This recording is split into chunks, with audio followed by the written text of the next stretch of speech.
அறிவு இருக்குது, நான் படிச்சிருக்கிறேன், என்ன செய்ய மாட்டோம் தெரியுமா?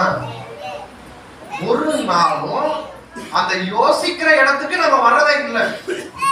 మనం అనుకుంటాము కష్టం వచ్చిన వెంటనే అయ్యా యేసయ్యా ప్రభువా ఎలాగైనా నీ కష్టంలో వచ్చి నన్ను బయటకు తీయని మనం అనుకుంటాం. కానీ ఒక్కసారి కూడా మనం ఆలోచించము, నేను చేసిన తప్పు ఏంటి, ఎందుకు ఈ శిక్ష నాకు వచ్చిందని ఆలోచించకుండా నా బలము, నేను సంపాదిస్తున్నా, నేను కష్టపడుతున్నా, నేనే అన్నీ చేస్తున్నానని మనం అనుకుంటాం. కానీ ఒక్కరోజు కూడా మన మనసాక్షిని మనం అడిగింది లేదు.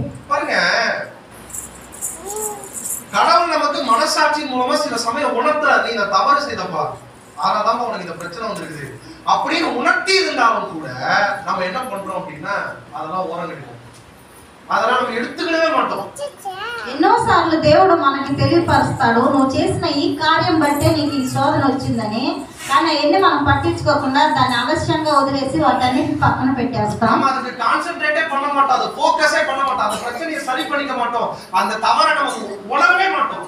మనం దాని గురించి ఆలోచించము, దానిపైన దృష్టి పెట్టము, అసలు అది ఎలాగైనా దాంట్లోంచి బయటకు రావాలని ఒక గ్రహింపు కూడా మనకు ఉండనే ఉండదు. நீங்க யாத்திராகமத்தின் புத்தகம் 9ஆம் அதிகாரம் 27 ல இருந்து 35 வசனங்களை வாசிச்சீங்கன்னா, నిర్గమాకాండము 9వ అధ్యాయము 27 నుంచి 29 దాకా చదివినట్లయితే 27 నుంచి 35 దాకా 27 నుంచి வாசிச்சீங்கன்னா, யாரும் படிக்க வேண்டாம், நானே சொல்லிடுறேன். அங்க வாசிங்கன்னா அங்க வந்து என்ன பண்றாருன்னா மோசேயும் பார்வோனுடைய சம்பவங்கள் அங்க வருது. ఇక్కడ మోషే ఫరో యొక్క సంభవాలు అక్కడ వస్తున్నాయి.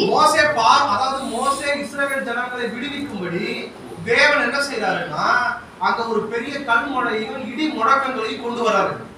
అక్కడ దేవుడు ఇశ్రాయేలు ప్రజల్ని ఫరో నుంచి విడిపించడానికి అక్కడ ఒక పెద్ద బూర శబ్దంలో అక్కడ రప్పిస్తున్నాడు.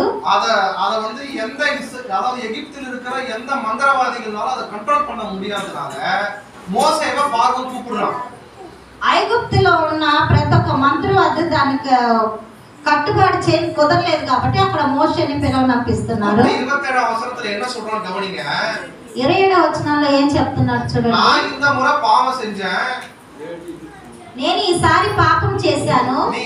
அதாவது என்ன சொல்றானா, நீங்க இஸ்ரவேல் ஜனங்களை விட்டுருங்கன்னு மோசே கேட்டதுக்கு அவன் செவி கொடுக்காததுன்னு அவன் சொல்றான், நான் இந்த முறை பாவம் செஞ்சுட்டேன், கர்த்தர் நீதி உள்ளவர், நானும் என் ஜனமும் துன்மார்க்கர் அப்படி நாங்க ஒத்துக்கிறோம், தயவு செஞ்சு எங்களுக்காக ப்ரே பண்ணுங்க, இந்த கல்மழையும் இந்த என்ன பண்ணுங்க இடி முழக்கத்தையும் நிப்பாட்டிடுங்க அப்படின்னு வந்து அவன் வந்து அவன்கிட்ட மோசேட்ட கேட்கிறான். ఇక్కడ ఇశ్రాయేల్ ప్రజలు మోషే తన వెంట పంపిమని అడిగినప్పుడు అతడు పంపించలేదు కాబట్టి అతడు అక్కడ ఒప్పుకుంటున్నాడు. నేను పాపం చేస్తున్నాను, యెహోవా న్యాయవంతుడు, నేను నా జనులు దుర్మార్గులు, అందుకని నన్ను క్షమించండి, మీరు నా కొరకు ప్రార్థన చేయండి, ఇక్కడ ఆ ఉరుములను ఆ యొక్క రాళ్ళ వర్షమును తగ్గించండి, ఆపివేయండి అని అక్కడ బతిమాలుకుంటున్నాడు. டார்ச்சர், அதாவது கல் மழையினுடைய டார்ச்சர் தாங்க முடியாம கல்லா பெய்யுது, மழைனா மழை பெய்யல, கல்லு பெய்யுது, கல்லு விழுது, வெள்ள போல செத்துறீங்க. டார்ச்சர் தாங்க முடியாம என்ன பண்றானா, இத படிக்கும் போது எப்படி இருக்கும்னா மனசாட்சி, ஐயோ அவன் ஒத்துக்கிட்டான், நாங்கெல்லாம் துன்மார்க்கர், நீங்கெல்லாம் நீதிமான் அப்படின்னு ஒத்துக்கிட்டான், மனசாட்சி நிமித்தம் அவன் ஒத்துக்கிட்டான் அப்படின்னு தோணும்.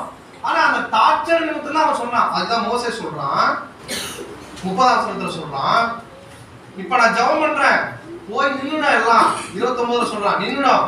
ஆனா 30ஆம் வசனத்துல சொல்றான், நான் ஜெபம் பண்ணி முடிச்ச பிறகு நீங்க என்ன பண்ணீங்கன்னா திருப்பி இதே மாதிரி போயிட மாட்டீங்க, திருப்பி தேவனுக்கு விரோதமா இஸ்ரவேல் ஜனங்களை நீங்க விட மாட்டீங்க, எப்படி விடுதலை பண்ண மாட்டீங்க அப்படின்னு சொல்லிட்டு போறான்.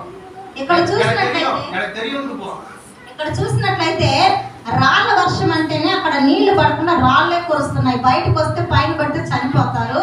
ఆ టార్చర్ భరించలేకనే అక్కడికి వెళ్ళి అతను బతిమలాడుకుంటాడు. మనం అనుకుంటాం అయ్యో అతడు ఎంతో పశ్చాత్తాపడి అక్కడికి వెళ్ళి అడిగినాడని, కడవాడు ఆ యొక్క భరించలేక దాని గురించి వెళ్ళి అక్కడ ఆపేయమని అడిగాడు. కానీ వెంటనే మోషే అంటున్నాడు, నేను ప్రార్థన చేస్తాను, ఇవన్నీ కూడా ఆగిపోతాయి, కానీ మరలా మీరు అదేలాగా చేసి ఆ ఇశ్రాయేల్ ప్రజలు మా వెంట పంపిరని చెప్పి అక్కడ మోషే చెప్తున్నాడు. 34ஆம் வசனத்துல அங்க நடந்த சம்பவத்தை பத்தி சொல்லப்பட்டிருக்கு. மழையும் கல்மழையும் இடி முழக்கமும் நின்று போச்சு.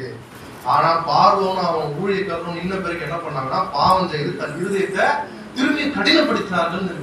ఇక్కడ 34వ వచనంలో రాయబడింది, అయితే ఫరో వర్షమును వడగండ్లను ఉరుములను నిలిచిపోవట చూచి అతడును అతని సేవకులను ఇంకా పాపము చేయొచ్చు, తన హృదయములను కఠినపరచుకున్నాడని అక్కడ రాయబడింది. பார்வோனை போல இன்று நாமும் நம்முடைய இருதயத்தை எப்படிதான் வச்சிருக்கோம்னா கடினப்படுத்தி வச்சிருக்கோம். வசனம் கேட்கும்போது, வார்த்தைகளை கேட்கும்போது என்ன பண்றோம் அப்படின்னா, ஐயோ கரெக்டா சொல்றார் பிரதர், மனசாட்சி பேசுது, கரெக்டா சொல்றார் பிரதர், நான் இதெல்லாம் செய்யல, இதெல்லாம் பண்ணவே இல்லை, இதெல்லாம் பண்ண சொல்லி பைபிள்ல சொல்லியிருக்கேன், கரெக்டா எடுத்து காமிக்கிறார் பிரதர். வீட்டுக்கு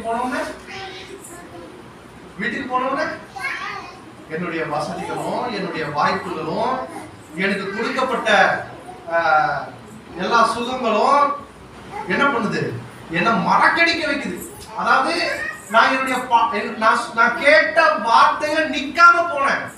பார்க்கணும், நல்லா கவனிங்க. பிரச்சனை வந்துச்சு, மழை வந்துச்சு, கொட்டுச்சு, பயந்தான், கூட்டம், ஐயோ என்ன விட்டுருங்க, நான் தெரியாம பண்ணிட்டேன், நீங்க எல்லாம் கரெக்டா இருக்கீங்க, நான் தப்பு பண்ணிட்டேன், தயவு செஞ்சு ஜெபம் பண்ணுங்க, எப்படியாவது பாட்டுங்க.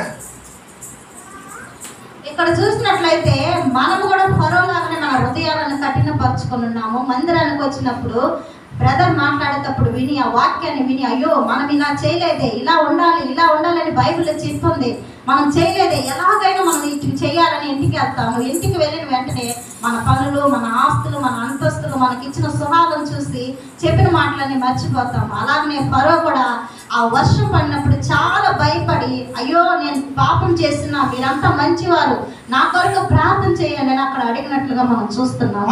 உங்களுடைய மனசாட்சி எப்படி இருக்கிறது? நீங்க ஒரு விஷயம் யோசிக்க வேண்டிய, இந்த வருஷத்தின் கடைசியில யோசிக்க வேண்டிய ஒரு நேரம். உங்களுடைய மனசாட்சி எப்படி இருக்கிறது? தேவனுடைய காரியத்துல உங்க மனசாட்சி எப்படி இருக்கிறது?